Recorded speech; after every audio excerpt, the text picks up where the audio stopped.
Bismillahirrahmanirrahim. Wasiat Kangjeng Nabi Muhammad yang diberikan kepada menantu sekaligus sahabatnya Rasulullah SAW bernama Sayyidin Ali. Kata Rasul, ya Aliyu, he Sayyidin Ali, layak balullahu ta'ala, Allah SWT tidak bakalan menerima sholatan bila wuduin, sholatnya seseorang bila wuduin, tanpa berwudu, tanpa bersuci. Jadi kalau orang belum wudu, belum sesuci, melaksanakan sholat, itu enggak diterima sholatnya.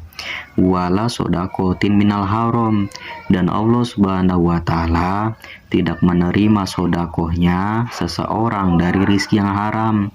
Contohnya, kita sedekah dari rizki hasil ngerampas, hasil ngerampok. Kalau enggak, rizkinya itu dari yang haram seperti riba dan sebagainya, itu tidak menerima Allah